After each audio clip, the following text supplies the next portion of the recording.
నమస్తే అండి అందరికీ. ఎప్పుడెప్పుడు అని ఎదురు చూస్తున్న ఎలక్షన్స్ రిజల్ట్ రాబోతున్నాయి ఆంధ్రప్రదేశ్లో. ప్రతి ఒక్కరు ఉత్కంఠంగా ఎదురు చూస్తున్నారు.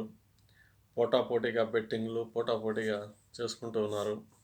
ఏ పార్టీ గెలుస్తుంది ఏ పార్టీ గెలుస్తుందని ప్రతి ఒక్కరు ఎదురు చూస్తున్నారు. సేమ్ టైం రాజకీయ కుయుక్తులు, రాజకీయ వికృత క్రీడలకు తెరలేపుతా ఉన్నారు. అదేమంటే ఇంతకుముందుకు మనకు అనుభవమే. వైఎస్ఆర్సీపీ పార్టీ గెలుచుకున్న ఎమ్మెల్యేలని 23 మందిని లాక్కునేసి వాళ్ళకి మంత్రి పదవులు కూడా ఇచ్చిన అనుభవజ్ఞులు ఉన్నారు.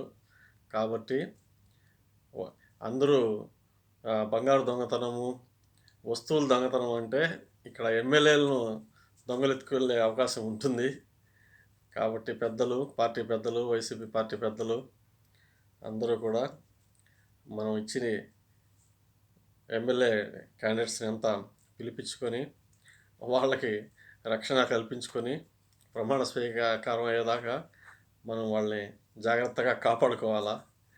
లేకపోతే ఈ జంపింగ్ జిలానీలు, ఈ రాజ్యాంగం కాన్స్టిట్యూషన్ మారేదాకా కూడా అది వికృత చేష్టలు చేస్తూనే ఉంటారు రాజకీయంగా. కాబట్టి జాగ్రత్తగా మసులుకొని కౌంటింగ్ చాలు అయిన వెంటనే మన ఎమ్మెల్యేని మనం కాపాడుకోవాలా. తర్వాత వచ్చే మెజార్టీని బట్టి ఈక్వేషన్స్ మారిపోతాయి. కాబట్టి నువ్వా నేనా పోటాపోటీగా ఉన్నారు. సో తస్మాత్ జాగ్రత్తగా ఉండాలా. నమస్తే అండి.